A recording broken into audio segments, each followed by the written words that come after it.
कर्मा के पास न कागज है न किताब है, फिर भी सारे जगत का हिसाब है।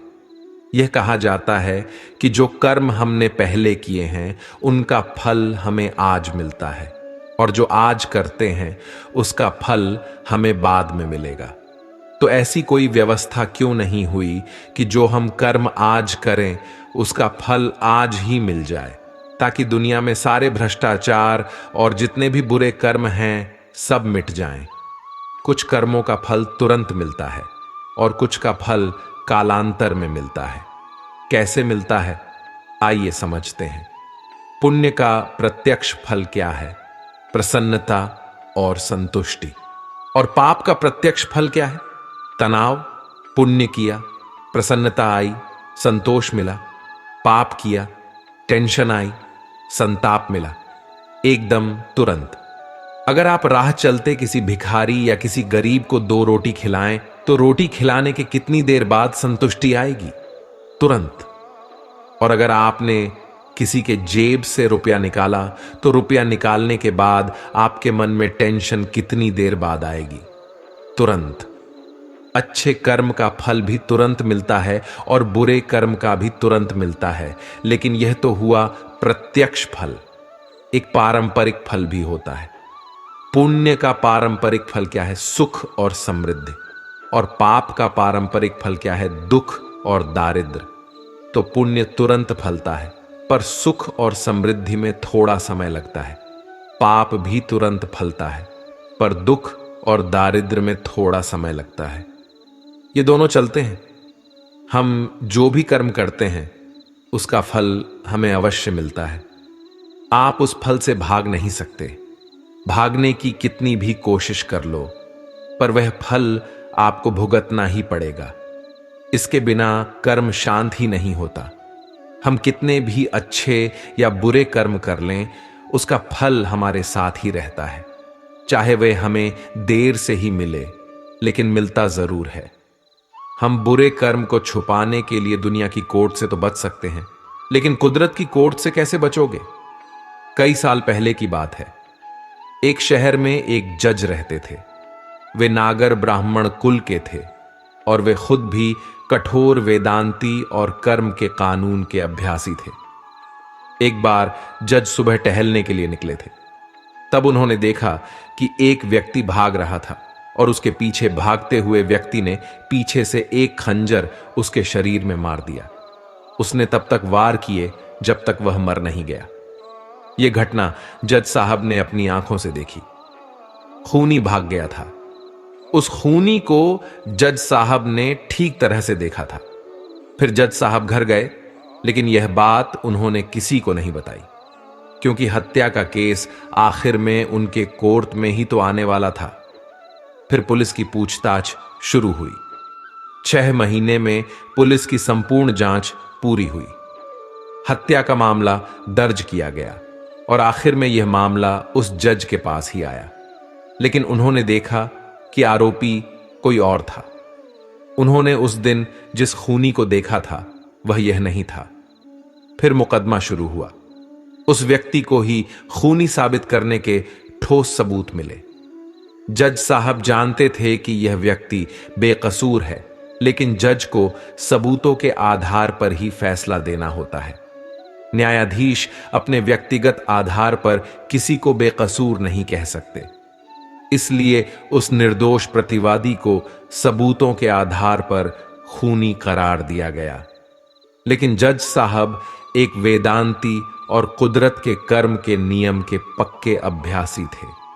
उन्हें पता था कि असली खूनी घूम रहा है और एक निर्दोष को सजा हो रही है। इसलिए उन्होंने फांसी की सजा सुनाने से पहले उस निर्दोष को अपने चैम्बर में बुलाया। जज साहब के पास जाते ही वह निर्दोष प्रतिवादी रो पड़ा और कहने लगा, मैं निर्दोष हूं, मैंने खून नहीं किया है। पुलिस ने असली खूनी को पकड़ नहीं पाया, तो उन्होंने मेरे पुराने गुनाहों के आधार पर मुझे पकड़ लिया और मेरे खिलाफ सबूत खड़े करके मुझे कोर्ट में खूनी साबित किया गया है। तब जज साहब ने कहा, यह हकीकत मैं जानता हूं, तुम बेकसूर हो, मैंने असली खूनी को अपनी आंखों से देखा था, लेकिन मैं इस मामले को कानूनी रूप से साबित नहीं कर सकता, क्योंकि कानून सबूतों पर आधारित होता है। सबूत पूरी तरह से तुम्हारे खिलाफ है, इसलिए मैं तुम्हें कानूनी तौर पर खूनी साबित करके फांसी की सजा सुनाने वाला हूं। लेकिन कुदरत के नियम में कहीं कोई गलती तो नहीं हो रही है। इस बात को सुनिश्चित करने के लिए मैं तुम्हें अकेले में एक सवाल पूछता हूं, इसका सही जवाब देना। मेरा सवाल यह है कि क्या तुमने भूतकाल में किसी का खून या उतना ही बड़ा कोई अपराध किया है? झूठे आरोपों में फंसे व्यक्ति ने अपना सिर झुकाकर कहा, मैंने भूतकाल में 2 हत्याएं की थीं, लेकिन उस समय मैंने पुलिस वालों को बहुत सारे पैसे दिए थे, इसीलिए मैं निर्दोष साबित होकर छूट गया था। लेकिन इस केस में मैं सच में बेकसूर हूं, फिर भी सजा मिल रही है। जज साहब को समझ में आ गया कि भगवान के कर्म के नियम में कोई चूक नहीं है। पहले 2 हत्याओं के समय उसके पुण्य कर्म का फल जल रहा था, इसलिए उसके क्रियमाण कर्म ने फल देने में देर लगाई और कर्म संचित होते रहे। अब जब पुण्य खत्म हो गया तो पहले की 2 हत्याओं के फल के रूप में संचित कर्म ने इस बार प्रारब्ध रूप से उसे फांसी की सजा दिलाई, भले ही वह निर्दोष था। कुदरत के बनाए कर्म के नियमों में कोई गलती नहीं होती है। जो भी कर्म करो उसका फल अवश्य मिलता है। कर्म के नियम में किसी वकील की बहस या किसी की सिफारिश काम नहीं आती। जब तक हमारे पुण्य कर्म का फल हमारे साथ है, तब तक सब ठीक है। लेकिन जो गलत या दुष्ट कर्म करते हैं, वे समय आने पर ही अपना फल देते हैं। इसलिए कर्म करने से पहले हमें सोच लेना चाहिए। कर्म हो जाने के बाद उसके फल से भागना व्यर्थ है। जो भी कर्म करते हैं उसके फल को भुगतने के लिए तैयार रहना चाहिए। कई कर्म ऐसे होते हैं जिन्हें हंसते हंसते किया हो, लेकिन उनका फल रोते रोते भुगतना पड़ता है। दुर्योधन ने एक अबला स्त्री को दिखाकर अपनी जंघा ठोकी थी, तो उसकी जंघा तोड़ी गई। दुशासन ने अपनी छाती ठोकी तो उसकी छाती फाड़ दी गई। महारथी कर्ण ने एक असहाय स्त्री के अपमान का समर्थन किया तो श्री कृष्ण ने उसे असहाय अवस्था में ही मारा। भीष्म ने प्रतिज्ञा में बंधकर एक स्त्री के अपमान को देखने और सहने का पाप किया तो असंख्य तीरों में बंधकर अपने पूरे कुल को एक एक कर मरते हुए भी देखा। भारत का कोई बुजुर्ग अपने सामने अपने बच्चों को मरते देखना नहीं चाहेगा, पर भीष्म अपने सामने 4 पीढ़ियों को मरते देखते रहे। जब तक सब देख नहीं लिया तब तक मर भी न सके। यही उनका दंड था। धृतराष्ट्र का दोष था पुत्र मोह, और इसके कारण उन्हें 100 पुत्रों के शवों को कंधा देने का दंड मिला। 100 हाथियों के बराबर बल वाला धृतराष्ट्र सिवाय रोने के और कुछ नहीं कर सका। दंड केवल कौरव दल को ही नहीं मिला था, बल्कि पांडवों को भी मिला था। द्रौपदी ने वरमाला अर्जुन के गले में डाली थी, इसलिए उनकी रक्षा का दायित्व सबसे अधिक अर्जुन पर था। यदि अर्जुन चुपचाप उनका अपमान देखते रहे तो सबसे कठोर दंड भी उन्हीं को मिला। अर्जुन पितामह भीष्म को सबसे अधिक प्रेम करते थे, इसलिए कृष्ण ने उन्हीं के हाथों पितामह को निर्मम मृत्यु दिलाई। अर्जुन रोते रहे पर तीर चलाते रहे।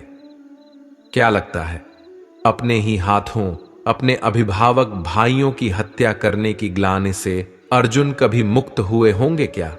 नहीं, वे जीवन भर तड़पे होंगे। यही उनका दंड था। युधिष्ठिर ने स्त्री को दांव पर लगाया तो उन्हें भी दंड मिला। कठिन से कठिन परिस्थितियों में भी सत्य और धर्म का साथ नहीं छोड़ने वाले युधिष्ठिर ने युद्ध भूमि में झूठ बोला और उसी झूठ के कारण उनके गुरु की हत्या हुई। यह एक झूठ उनके सारे सत्यों पर भारी रहा। धर्मराज के लिए इससे बड़ा दंड क्या होगा? दुर्योधन को गदा युद्ध सिखाया था। स्वयं बलराम ने एक अधर्मी को गदा युद्ध की शिक्षा देने का दंड भी पाया।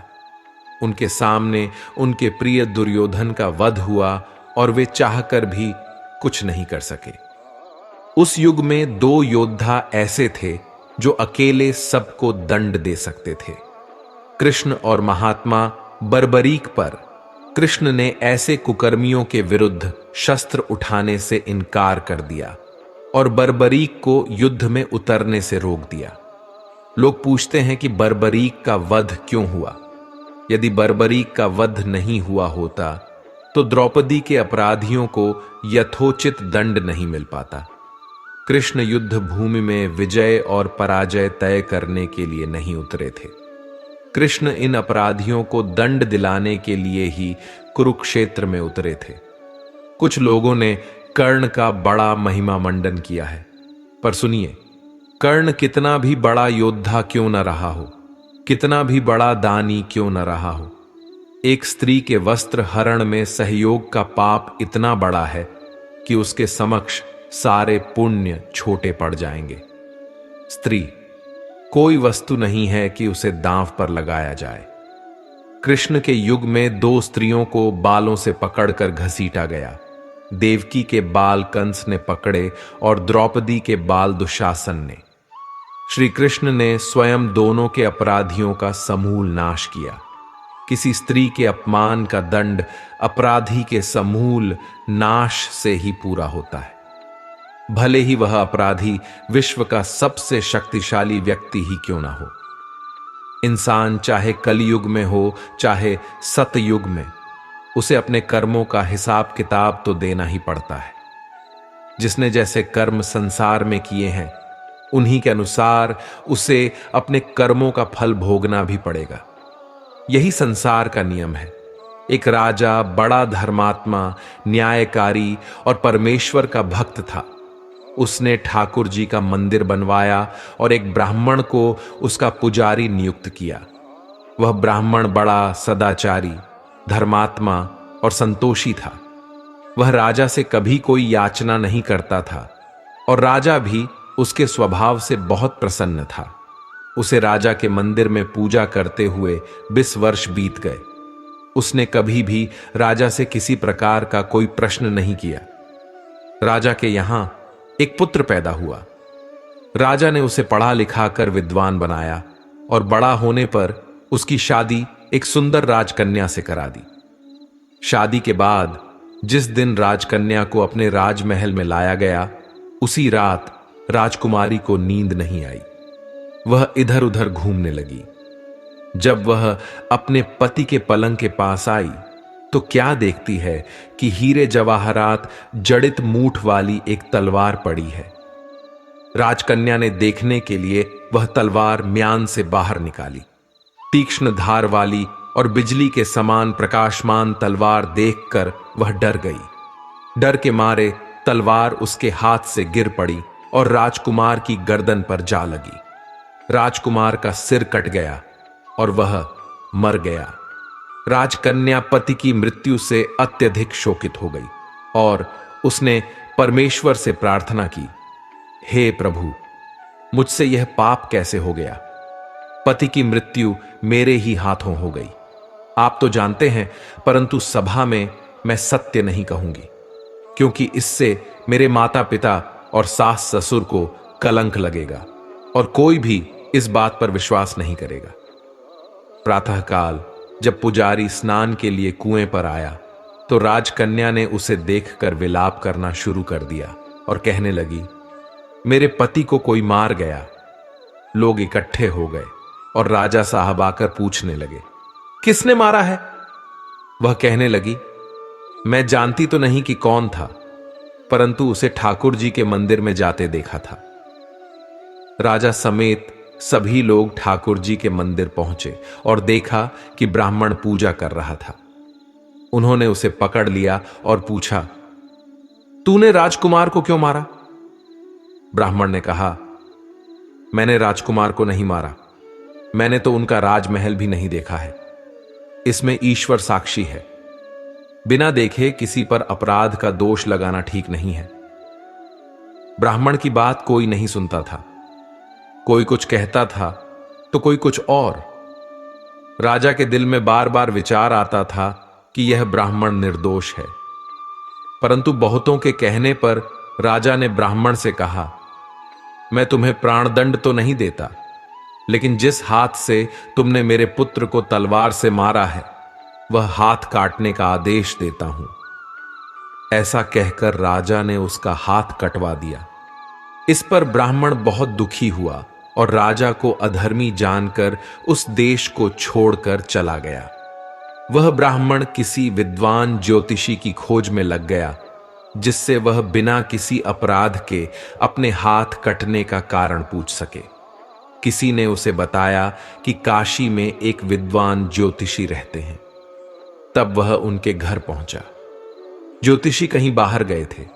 उसने उनकी धर्मपत्नी से पूछा, माताजी, आपके पति ज्योतिषी महाराज कहां गए हैं? तब उस स्त्री ने अपने मुख से अयोग्य असह्य दुर्वचन कहे, जिन्हें सुनकर ब्राह्मण हैरान हुआ और मन ही मन कहने लगा कि मैं तो अपना हाथ कटने का कारण पूछने आया था, परंतु अब इनके ही हाल पहले पूछूंगा। इतने में ज्योतिषी आ गए। घर में प्रवेश करते ही ब्राह्मणी ने अनेक दुर्वचन कहकर उनका तिरस्कार किया, परंतु ज्योतिषी जी चुप रहे और अपनी स्त्री को कुछ भी नहीं कहा। तदनंतर वे अपनी गद्दी पर बैठे। ब्राह्मण को देखकर ज्योतिषी ने कहा, कहिए ब्राह्मण देवता, कैसे आना हुआ? ब्राह्मण ने कहा, मैं तो अपने बारे में पूछने के लिए आया था, परंतु पहले आप अपना हाल बताइए कि आपकी पत्नी अपनी जुबान से आपका इतना तिरस्कार क्यों करती है, जो किसी से भी सहा नहीं जाता, और आप इसे सहन कर लेते हैं। इसका कारण क्या है? ज्योतिषी ने कहा, यह मेरी स्त्री नहीं, मेरा कर्म है।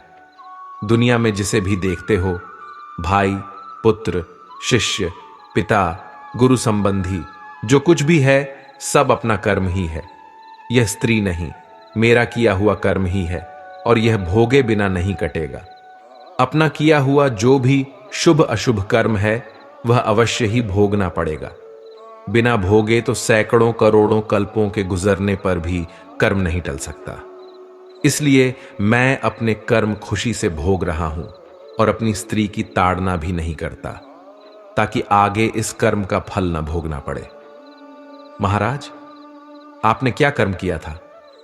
सुनिए, पूर्व जन्म में मैं कौवा था और मेरी स्त्री घड़ी थी। इसकी पीठ पर फोड़ा था। फोड़े की पीड़ा से वह बहुत दुखी थी और कमजोर भी हो गई थी। मेरा स्वभाव बड़ा दुष्ट था, इसलिए मैं उसके फोड़े में चोंच मारकर उसे और ज्यादा दुखी करता था। जब दर्द के कारण वह कूदती थी तो उसकी फजीहत देखकर मैं खुश होता था। मेरे डर के कारण वह सहसा बाहर नहीं निकलती थी, किंतु मैं उसे ढूंढता फिरता था। वह जहां मिलती वहीं उसे दुखी करता था। आखिर मेरे द्वारा बहुत सताए जाने पर त्रस्त होकर वह गांव से 10-12 मील दूर जंगल में चली गई। वहां गंगा जी के किनारे सघन वन में हरी हरी घास खाकर और मेरी चोटों से बचकर सुखपूर्वक रहने लगी। लेकिन मैं उसके बिना नहीं रह सकता था। उसे ढूंढते ढूंढते मैं उसी वन में जा पहुंचा और वहां उसे देखते ही मैंने उसकी पीठ पर जोर से चोंच मारी। मेरी चोंच उसकी हड्डी में चुभ गई। इस पर उसने अनेक प्रयास किए, फिर भी चोंच न छूटी। मैंने भी चोंच निकालने का बहुत प्रयास किया, मगर वह नहीं निकली। मैंने सोचा कि पानी के भय से ही यह दुष्ट मुझे छोड़ेगा। ऐसा सोचकर वह गंगा जी में प्रवेश कर गई, लेकिन वहां भी मैं अपनी चोंच नहीं निकाल पाया। आखिर में वह बड़े प्रवाह में प्रवेश कर गई। गंगा का प्रवाह तेज होने के कारण हम दोनों बह गए और बीच में ही मर गए। तब गंगा जी के प्रभाव से वह ब्राह्मणी बनी और मैं एक बड़ा ज्योतिषी बना। अब वही मेरी स्त्री बनी जो मेरे मरण पर्यंत अपने मुख से गालियां देकर मुझे दुख देगी, और मैं भी इसे अपने पूर्व कर्मों का फल समझकर सहन करता रहूंगा। मैं इसका दोष नहीं मानूंगा, क्योंकि यह सब किए हुए कर्मों का ही फल है। इसलिए मैं शांत रहता हूं। अब अपना प्रश्न पूछो। ब्राह्मण ने अपना पूरा समाचार सुनाया और पूछा, अधर्मी पापी राजा ने मुंह निरपराध का हाथ क्यों कटवाया? ज्योतिषी ने कहा, राजा ने आपका हाथ नहीं कटवाया, आपके कर्म ने ही आपका हाथ कटवाया है। पूर्व जन्म में आप एक तपस्वी थे और राजकन्या गौ थी, जबकि राजकुमार कसाई था। जब वह कसाई गौ को मारने लगा तो बेचारी गौ जान बचाकर आपके सामने से जंगल में भाग गई। पीछे से कसाई आया और आपसे पूछा कि इधर कोई गाय तो नहीं गई है? आपने प्रण कर रखा था कि झूठ नहीं बोलूंगा, इसलिए जिस दिशा में गौ गई थी उसी दिशा में आपने हाथ से इशारा किया, जिससे कसाई ने जाकर गौ को मार डाला। गंगा के किनारे वह उसकी चमड़ी निकाल रहा था। इतने में ही उस जंगल से एक शेर आया और गौ एवं कसाई दोनों को खाकर गंगा जी के किनारे ही उनकी हड्डियां बहा दी। गंगा जी के प्रताप से कसाई को राजकुमार और गौ को राजकन्या के रूप में जन्म मिला, और पूर्व जन्म के किए हुए उस कर्म ने एक रात्रि के लिए उन दोनों को इकट्ठा किया। क्योंकि कसाई ने गौ को हंसिए से मारा था, इसलिए राजकन्या के हाथों अनायास ही तलवार गिरने से राजकुमार का सिर कट गया और वह मर गया। इस तरह कर्म ने अपना फल दिया और निवृत्त हो गया। तुमने जो हाथ का इशारा किया था उसी पाप कर्म ने तुम्हारा हाथ कटवा दिया है। इसमें तुम्हारा ही दोष है, किसी अन्य का नहीं। ऐसा निश्चय कर सुखपूर्वक रहो। कर्म फल का भोग टलता नहीं है। कितना सहज है ज्ञान युक्त जीवन। यदि हम इस कर्म सिद्धांत को मान लें और जान लें तो पूर्वकृत घोर से घोर कर्म का फल भोगते हुए भी हम दुखी नहीं होंगे, बल्कि अपने चित्त की समता बनाए रखने में सफल होंगे। भगवान श्री कृष्ण इस समत्व के अभ्यास को ही समत्व योग संबोधित करते हैं, जिसमें दृढ़ स्थिति प्राप्त होने पर मनुष्य कर्म बंधन से मुक्त हो जाता है। इसीलिए अच्छे कर्म करने तथा बुरे कर्मों से बचने की सलाह दी जाती है। भगवान के घर में देर है, अंधेर नहीं। यह कहावत हम बचपन से सुनते आ रहे हैं, क्योंकि हमारे बड़ों ने हमें जो बताया हमने मान लिया। लेकिन इसका सही अर्थ क्या है, यह आपने अपने जीवन के अनुभवों से सीखा होगा। क्या होता है जब भगवान किसी व्यक्ति के कर्मों का हिसाब किताब देखते हैं? समझिए एक छोटी सी कहानी से। दो व्यक्ति मरने के बाद भगवान की अदालत में पहुंचे, जहां उनके कर्मों का हिसाब किताब होना था। भगवान ने चित्रगुप्त से कहा, मृत्युलोक से इन दोनों व्यक्तियों के हिसाब किताब के चौपड़े लेकर आओ। दोनों व्यक्तियों के हिसाब के चौपड़े लाए गए। देखने पर मालूम हुआ कि जो व्यक्ति अब बेईमान है वह पहले बहुत ही ईमानदार हुआ करता था। उसने इतने अच्छे कर्म किए थे, इतनी ईमानदारी रखी थी कि उसे बहुत बड़ा भाग्य प्राप्त होना था। लेकिन उसके भाग्य प्राप्ति से पहले अंतिम परीक्षा आई। उस परीक्षा के आने पर उसने अपना धीरज खो दिया और वहां से उसने अपने जीवन का रास्ता बदल दिया और बेईमानी वाला जीवन अपना लिया। अब जो भाग्य उसे मिलने वाला था वह कम होते होते इतना कम रह गया कि उसे सिर्फ एक बटुआ मिला, जिसमें केवल 1000 रुपए थे। देखा जाए तो वैसे उसके नसीब में क्या था? बेईमानी का रास्ता अपनाने से उसका प्रारब्ध प्रभावित हो गया।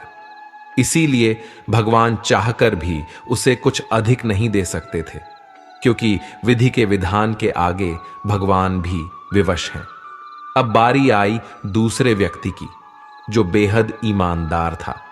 जब उसका हिसाब निकाला गया तो देखा गया कि वह पहले बहुत ही बेईमान था। उसकी बेईमानी के कारण उसे बहुत कड़ी सजा होने वाली थी। लेकिन सजा प्राप्त करने से पहले उसे जीवन में सुधरने का अंतिम मौका मिला। उसने वह मौका ले लिया और ईमानदारी वाली जीवन शैली को अपनाते हुए खुद को सुधार लिया, जिससे उसकी सारी सजा क्षीण हो गई। सिर्फ एक कांटे के चुभने जितना ही रह गया था। उसे जो कांटा चुभा वह उसकी ईमानदारी का फल नहीं था, बल्कि उसके पिछले बेईमानी भरे जीवन की कुछ शेष सजा थी। भगवान हर बुरे व्यक्ति को सुधारने का मौका देता है और हर अच्छे व्यक्ति की अच्छाई की परीक्षा भी लेता है। संसार में आज कई लोग कहते हैं कि बेईमानी से जीवन जियो तो मौज करोगे, लेकिन यह मौज थोड़े समय की होती है, क्योंकि जैसे ही पुण्य का फल क्षीण हो जाता है, उसके बाद जो भोगना पड़ता है वह बेहद कठिन होता है।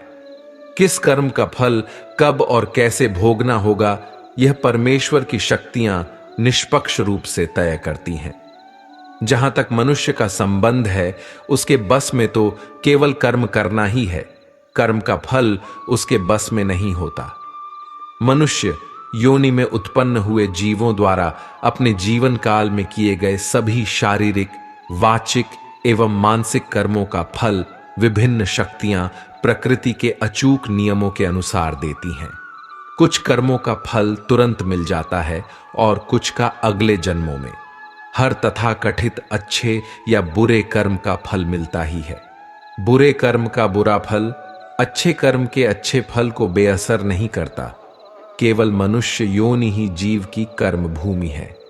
मनुष्य योनि भोग भूमि भी है, लेकिन अन्य योनियां केवल भोग भूमि हैं, जहां जीव अपनी पिछली मनुष्य योनि में किए गए तथाकथित अच्छे और बुरे कर्मों का फल सुख और दुख के रूप में भोगता है। इन योनियों में जीव के नए कर्म नहीं जुड़ते, केवल पिछले कर्म कटते हैं। जब तक जीव अपने सभी तथाकथित अच्छे और बुरे कर्मों के फलों से शून्य नहीं हो जाता, उसका विभिन्न योनियों में आना जाना लगा रहता है। जीव हर बार जब अन्य योनियों में अपने कर्मों के फल भोगने के पश्चात मनुष्य जन्म में आता है, तो उसके साथ उसके बचे हुए कर्मों के फल प्रारब्ध रूप में आते हैं। प्रारब्ध के अनुसार ही उसे साधारण, मध्यम या उच्च स्तरीय परिवार, परिजन एवं सामाजिक वातावरण मिलता है और उसके जीवन में कभी सुखदायी तो कभी दुखदायी परिस्थितियां उत्पन्न होती हैं। इन परिस्थितियों को यदि वह अपनी बुद्धि से अपने अनुकूल बनाने में कामयाब हो जाता है, तो इसे ही अपने कर्मों के द्वारा प्रारब्ध को बदलना या सुधारना कहते हैं। परंतु इस प्रक्रिया में वह अक्सर अज्ञानतावश फिर से नए कर्म फलों को जोड़कर नए प्रारब्ध को भोगने का पात्र बन जाता है और इस प्रकार वह योनियों के चक्र से बाहर नहीं निकल पाता। अब प्रश्न यह उठता है कि मनुष्य जब कर्म करेगा तो उसे उनके फल भी भोगने होंगे, तो वह कर्म फल शून्य कैसे हो और कैसे वह इन योनियों के चक्र से छूटे?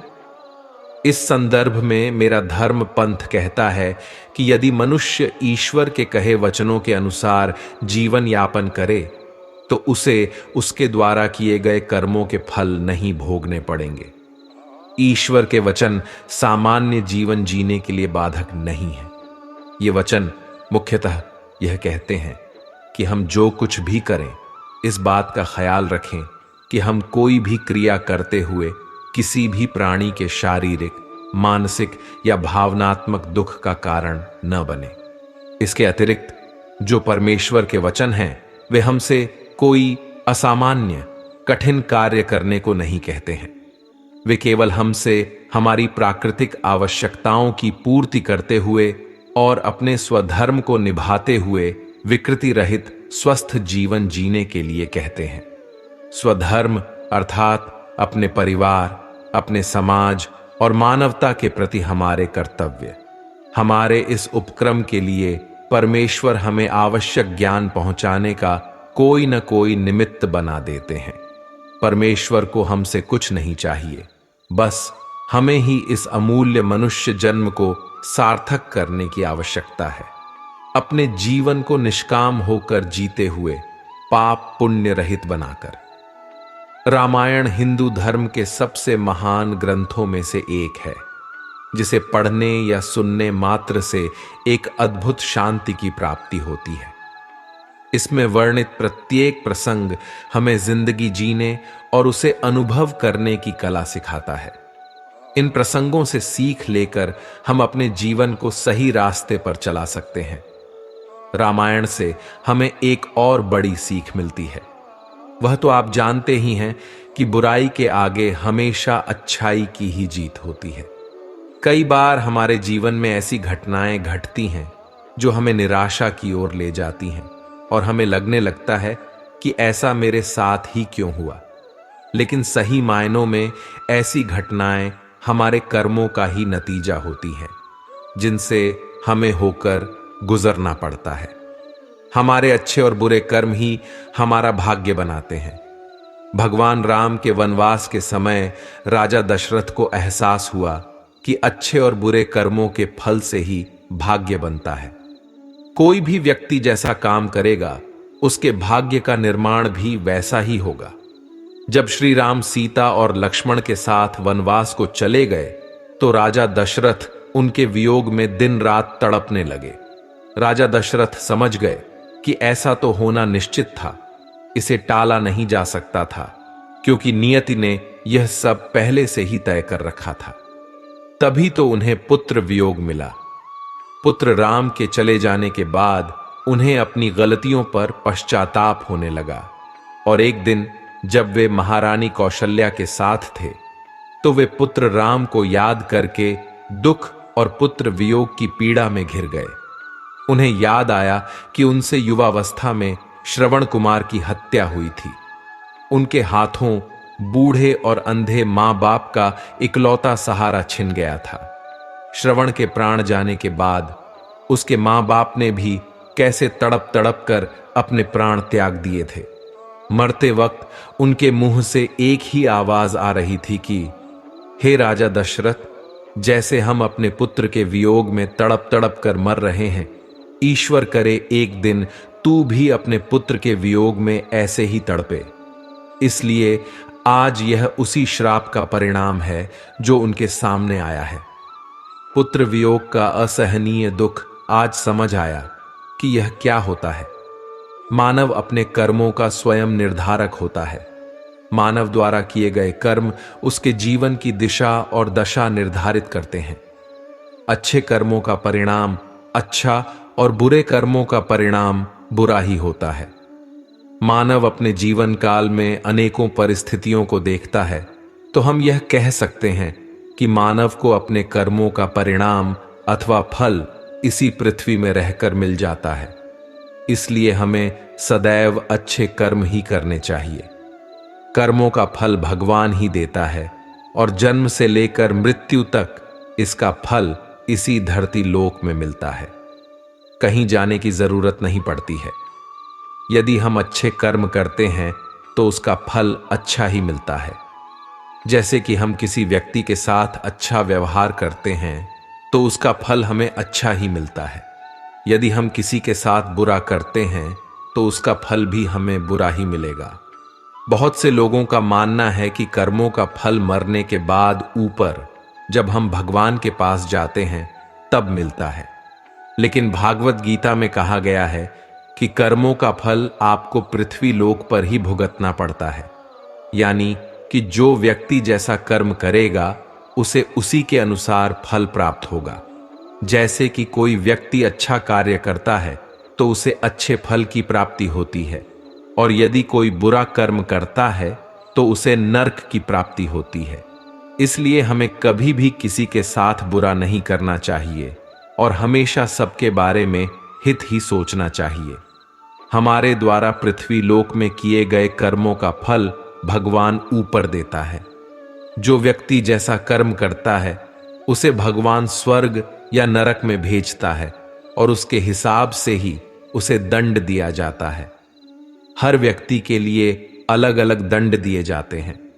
अगर कोई व्यक्ति बहुत पुण्य करता है तो उसे वैकुंठ भेजा जाता है, लेकिन अगर कोई व्यक्ति गलत काम और बहुत पापी होता है तो उसे भगवान नरक में भेजते हैं। एक सिद्ध आचार्य अपने शिष्यों के साथ तीर्थ यात्रा पर निकले। कुछ देर चलने के बाद वे थकान मिटाने के लिए बीच घने जंगल में ही रुक गए। इतने में आचार्य को कुछ आवाजें सुनाई दी। ध्यान से सुनने पर आचार्य को समझ आया कि यह कुछ लोगों के रोने की आवाज है। उन्होंने शिष्यों से कहा, बालकों सुनो, ये आवाजें कहां से आ रही हैं? तब शिष्य एक दूसरे का मुंह देखने लगे, क्योंकि उन्हें कोई आवाज सुनाई नहीं दे रही थी। फिर भी गुरु के आदेशानुसार उन्होंने थोड़ी दूरी पर जाकर देखा। केवल आचार्य को एक गहरे अंधेरे कोने से कुछ लोगों के रोने की आवाज सुनाई दे रही थी। आचार्य ने कुएं में झांक कर देखा तो उन्हें 5 लोग बहुत ही बुरी दशा में रोते हुए दिखाई दिए, लेकिन शिष्यों को न आवाज सुनाई दी न ही कुछ दिखाई दिया। तब आचार्य ने उन 5 लोगों को मुस्कुराते हुए देखा और पूछा, भाई किन कर्मों का भोग रहे हो? तब वे पांचों और जोर जोर से रुदन करने लगे। तब आचार्य ने शिष्यों को बताया, यहां 5 प्रेत आत्माएं हैं। ये सुनकर शिष्य डर गए। तब आचार्य बोले, बालकों डरो नहीं, तुम सभी इनसे ज्यादा शक्तिमान हो, क्योंकि तुम सब कर्मों से महान हो और ये सभी आज अपनी पिछली करनी का भोग रहे हैं। आज के समय में इनसे दुर्बल कोई नहीं है। तब शिष्य ने पूछा, इन्होंने क्या किया है? तब आत्माओं ने उत्तर दिया कि वे पिछले जन्म में ब्राह्मण, क्षत्रिय, बनिया, शूद्र और एक लेखक थे। पहले आत्मा ने कहा, मैं पिछले जन्म में ब्राह्मण था, भिक्षा मांगता था, लेकिन उस भिक्षा को भोग विलास में खर्च करता था। दूसरे ने कहा, मैं क्षत्रिय था और अपनी शक्ति का दुरुपयोग निर्बल, असहाय गरीबों पर करता था। तीसरे ने कहा, मैं बनिया था, बस अपने फायदे की सोचता था और हमेशा मिलावट करके सामान बेचता था, जिससे कई लोग मारे गए। चौथे ने कहा, मैं शूद्र था, बहुत आलसी और जिम्मेदारी से भागता था, अपने माता पिता को पीटता था और दिन रात नशा करता था। पांचवे ने कहा, मैं एक लेखक था, अश्लील कथाएं लिखता था और मैंने समाज को वासना का पाठ सिखाया था। इस तरह वे सभी पापी अपने पापों का भोग कर रहे थे। उन्होंने आचार्य से निवेदन किया, आप गुरु हैं, आप दुनिया वालों को समझाएं कि बुराई का रास्ता क्षणिक खुशी देता है, लेकिन इसका दंड कई जन्मों तक अंधकार में भोगना पड़ता है। मनुष्य को कर्मों का फल भोगना ही पड़ता है, चाहे वह किसी भी जन्म में हो। कहते हैं, जिस तरह ईश्वर हैं वैसे ही भूत भी होते हैं, लेकिन वे जितने दुर्बल होते हैं उतना कोई नहीं। व्यक्ति कितना भी इतरा जाए, नियति उसके कर्मों का हिसाब रखती ही है। इसलिए सदैव सद्मार्ग पर चलें। अगर गलती हुई भी है तो उसे सुधारें। दोस्तों, आपने बुजुर्गों को कहते सुना होगा कि कर्मों का फल सबको मिलता है। संसार में जिस भी प्राणी ने जन्म लिया है उसे अपने कर्मों का फल भोगना ही पड़ता है और उससे मुक्ति नहीं मिलती है। यह अलग बात है कि कर्मों का फल कब मिलता है। जो कर्म ज्यादा होते हैं उनका फल बाद में मिलता है और जो कम होते हैं उनका पहले। बुरे कर्मों का फल इसी जन्म में भोगना पड़ता है और अच्छे कर्मों का फल अगले जन्म में या इसी जन्म के कुछ दिनों बाद मिलता है। लेकिन कर्मों का फल हमेशा मिलता है। कर्मों का फल आपको इसी धरती पर ही मिलेगा। आज नहीं तो कल आपको अपने कर्मों का फल भुगतना ही पड़ेगा। यदि आप अच्छा कर्म करते हैं तो आपको अच्छा फल मिलेगा। यदि आप बुरा कर्म करते हैं तो आपको बुरा फल मिलेगा, लेकिन फल तो मिलेगा ही, इससे कोई नहीं बच सकता है। यदि आप लोगों के साथ गलत और बुरा व्यवहार करते हैं तो भगवान आपको बहुत कड़ी सजा देगा, जिसके बारे में शायद आपको अंदाजा भी नहीं है। और यदि आप लोगों के साथ अच्छा व्यवहार करते हैं तो भगवान आपके साथ हमेशा अच्छा ही करेगा। आपको अपने जीवन में हमेशा खुशियां ही मिलेंगी। कर्म के सिद्धांत का पालन करके हम अपनी दिशा और गति को नियंत्रित कर सकते हैं, जो हमें अपने लक्ष्यों तक पहुंचने के लिए मार्गदर्शन करता है। व्यक्ति की सफलता का आधार उसके कर्म होते हैं। एक सच्चे और साफ दिल से किया गया कर्म कभी निष्फल नहीं होता। धर्म और कर्म दो पहियों की तरह हैं, जो हमें जीवन के सही पथ पर चलाने में मदद करते हैं। इन दोनों के बिना हम अपने सच्चे उद्देश्य को प्राप्त नहीं कर सकते। एक व्यक्ति के कर्म उसके विचारों, भावनाओं और इच्छाओं का प्रतिबिंब होते हैं। यदि हम अपनी सोच और कर्मों को सकारात्मक बनाते हैं तो हमारा भविष्य स्वतः रोशन हो जाता है। कर्म का नियम सरल है, जो बोएंगे वही काटेंगे।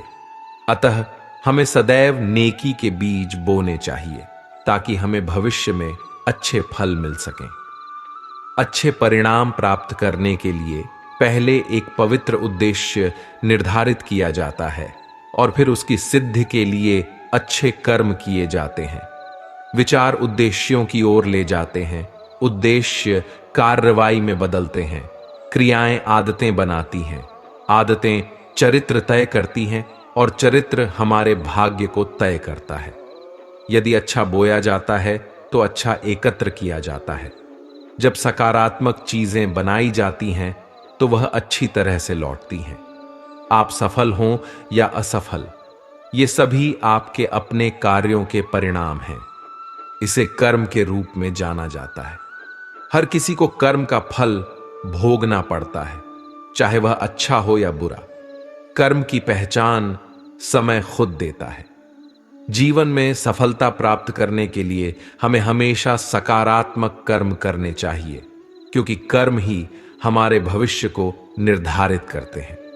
अच्छे कर्म करने से हमें अपने आप को श्रेष्ठता की ओर ले जाने की प्रेरणा मिलती है, जो हमें बेहतर व्यक्ति बनने में मदद करती है। जीवन का एक सत्य है कि हम अपने कर्मों के अनुसार ही फल प्राप्त करते हैं। इसलिए हमें सदैव नेक और उचित कर्म करने का प्रयास करना चाहिए। निश्चित रूप से यहां कर्म का सिद्धांत होता है। जो कुछ भी हम दूसरों के प्रति करते हैं वही हमें भविष्य में मिलता है। अपने कर्मों को सुधार कर हम अपने आत्मविश्वास और आत्म संयम को बढ़ा सकते हैं, जो हमें जीवन में सफलता की ओर ले जाने में सहायक होते हैं। अच्छे कर्म करने के प्रति हमारी निष्ठा हमारी आत्मा को पवित्र और शुद्ध बनाती है, जो हमें अधिकारी बनाती है।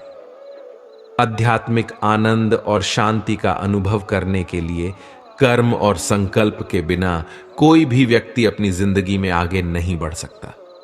अतः सकारात्मक सोच और कर्मों के साथ जीवन जीने की कला सीखने का कोई विकल्प नहीं है। कर्म के नियम को समझने से हमें यह ज्ञान प्राप्त होता है कि हमें किसी भी कार्य को करने से पहले उसके परिणामों पर विचार करना चाहिए। स्वयं के कर्मों की सचेतता और सचेत बनाने से हम अपने जीवन को बेहतर बना सकते हैं और अपनी संपूर्णता को पहचान सकते हैं। जीवन में संतुष्टि और समृद्धि प्राप्त करने का एक ही मार्ग है, और वह है निष्ठा के साथ अपने कर्तव्य और कर्मों का पालन करना। कर्म और धर्म के माध्यम से हम अपने आत्मविश्वास को मजबूत कर सकते हैं और इससे हम अपने जीवन की सभी चुनौतियों का सामना कर सकते हैं। जिस तरह आप दूसरों के साथ व्यवहार करते हैं, उसी तरह आपको भी दूसरों से व्यवहार मिलेगा। जब आप धोखा देते हैं तो आप खुद भी धोखा खाते हैं। धोखा देने से पहले एक बार सोच लो, क्या तुम ऐसा चाहते हो कि दुनिया तुम्हारे साथ भी ऐसा करे? कर्म तुम्हारा साथ नहीं छोड़ता। जीत पाने के लिए धोखा देना विवेकवान का काम नहीं है। धोखा देने वाले अपने ही कर्मों के अनुसार फल भुगतने के लिए तैयार हो जाते हैं। जब तुम धोखा देते हो तो तुम खुद ही अपनी आत्मा के साथ धोखा देते हो। अपने कर्मों से बचने का तरीका यही है कि आप निष्कपट रहो और सच्चाई से जुड़े रहो। हमारे कर्मों का प्रारंभ हमारे विचारों से होता है। जैसे विचार हमारे मन में उत्पन्न होते हैं, वैसे ही हम कर्म करने लगते हैं। सकारात्मक और अच्छे विचार हमें अच्छे कर्म करने के लिए प्रेरित करते हैं, जिनका परिणाम भी मीठा होता है। इसके विपरीत बुरे विचार बुरे कर्मों की ओर ले जाते हैं, जिनका परिणाम भी बुरा होता है। हर रात का सवेरा होता है और हर दिन की शाम निश्चित है। जीवन में हर एक कर्म का उचित परिणाम होता है। अपनी नेकी का गवाह अपने सिवाय केवल भगवान को मानो। दूसरों की नजरों में अच्छा बनने की चाह रखना और अपनी स्वार्थ सिद्ध करना एक धोखे के समान है। जो व्यक्ति भावों से पूर्ण नहीं होता, जो दूसरों का दुख नहीं समझता, वह अपने धर्म से दूर है और अच्छे कर्मों से विमुख रहता है। अच्छे कर्म करने से केवल लाभ ही लाभ मिलता है, न करने से पहले कोई चिंता और न बाद में कोई पछतावा। जो लोग जीवन भर सुख की खोज में रहते हैं और अपने कर्मों को भूल जाते हैं, वे जीवन भर के लिए अत्यधिक दुख और पीड़ा में डूबे रहते हैं। देर सवेर, आज या कल, सभी को अपने कर्मों के फल मिलते हैं। निर्बल व्यक्ति को सताने की कोशिश न करो, क्योंकि कर्म कभी भी तुम्हारे साथ विश्वासघात नहीं करते। जो कुछ तुम बोओगे वही काटोगे। कर्म ही इंसान की पहचान बनाते हैं और कर्मों के बल से ही भाग्य मजबूत होता है। अच्छे कर्म सुख की कुंजी होते हैं, जबकि बुरे कर्म अपार दुखों की खान बन जाते हैं। इस संसार में सब कुछ अस्थाई है। यह तन, मन, मोह और माया सब अस्थाई हैं। केवल तुम्हारे कर्म ही सच्चे हैं, जो तुम्हें तुम्हारे असली स्वरूप से मिलवाते हैं। कर्म की गठरी हल्की हो या भारी, यह सब तुम्हारी मर्जी पर निर्भर करता है। परहित करने से मन हल्का होता है और सांसारिक दुखों से मुक्ति मिलती है। अच्छे और नेक कर्म करो, बिना किसी गवाही की चिंता की। समय आने पर हर कर्म का फल खुद बोलता है।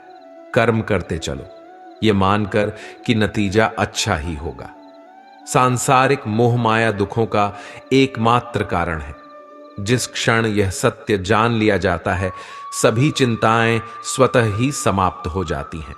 जैसे समुद्र सभी नदियों को समाहित कर लेता है और उन्हें एक समान बना देता है, वैसे ही हमें भी अपनी हस्ती को समुद्र जैसी बनानी चाहिए।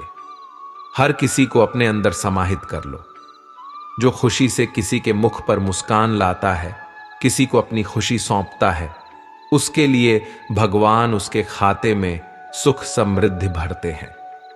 प्रेम में इतनी शक्ति है कि स्वयं भगवान भी खींचे चले आते हैं। शबरी के झूठे बैरों को प्रभु चाव से खाते हैं। नारायणी सेना दुर्योधन को दे दी जाती है, जबकि माधव स्वयं पांडवों के सारथी बन जाते हैं। यदि बनना है तो सच्चा सहारा बनो। जो दूसरों का बुरा करते हैं, उनका भी बुरा होता है। कर्म चक्र कभी भी थमता नहीं है। जो कुछ बोओगे वही काटोगे। दूसरों का बुरा चाहने वाले अपने लिए भी बुरा चाहते हैं।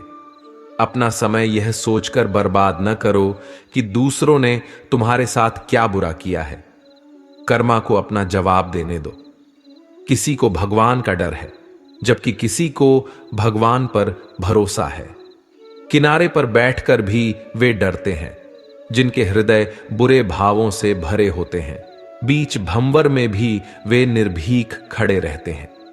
जो अच्छे कर्मों को जीवन का लक्ष्य बनाते हैं, अच्छे पथ पर चलते हुए बाधाओं से डरने की कोई आवश्यकता नहीं होती। खाली हाथ आए थे और खाली हाथ ही जाना है, फिर खजाने भरने का क्या फायदा। इस शरीर पर इतराने का कोई कारण नहीं है। हमारा शरीर पृथ्वी, जल, वायु, अग्नि और आकाश से बना है और अंत में इन्हीं में मिल जाएगा। कर्म का क्षेत्र केवल एक है। अब अपना दायित्व पहचानो।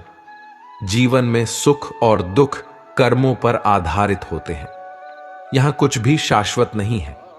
हर चीज आनी जानी है। केवल अच्छे कर्म ही सदा बनकर तुम्हारे नाम की निशानी रहते हैं। जो दिया जाता है, जैसा भी, जिस भाव से दिया जाता है, वह लौटकर अवश्य आता है। कर्म के प्रभाव से जब तुम किसी का भला करते हो और वह बदले में बुरे भाव रखता है, तो इस बात का दुख मत मनाओ। कर्म हर एक का हिसाब रखता है। अच्छे कर्म, अच्छे संस्कार भाग्य से जुड़कर नहीं आते, बल्कि स्वयं कमाने होते हैं। अवसर कभी मुड़कर नहीं आते। मीठी वाणी से बढ़कर जग में कोई मोल नहीं। परहित में जो समय व्यतीत किया उसका कोई मोल नहीं। स्वार्थ साधकर भलाई नहीं होती और दंभ में पुण्य की कमाई नहीं होती।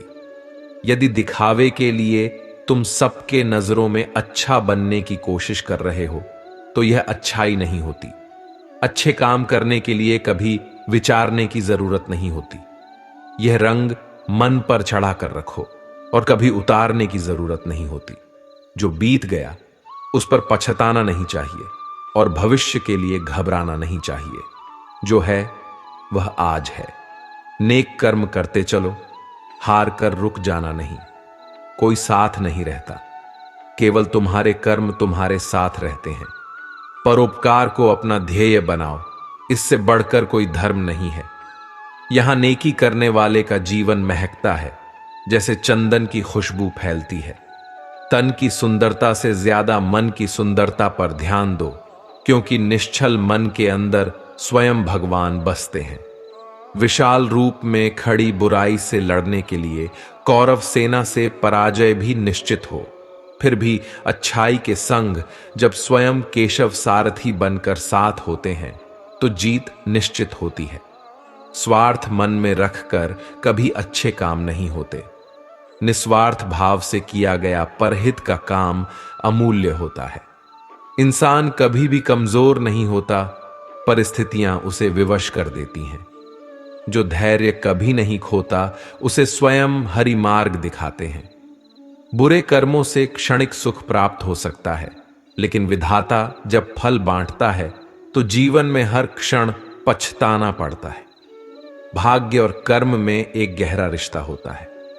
कर्म के बल पर भाग्य बनता और बिगड़ता है। जब मन में संशय हो कि किस पथ पर कदम बढ़ाना है तो स्वयं से यही प्रश्न करो कि कड़वे या मीठे कौन से फल पाना चाहते हो। किसी का भला करने से बड़ा जग में कोई पूजा नहीं होती। अच्छाई के सम्मुख बुराई टिक नहीं पाती। अच्छे कर्मों से बड़ी कोई शक्ति नहीं होती।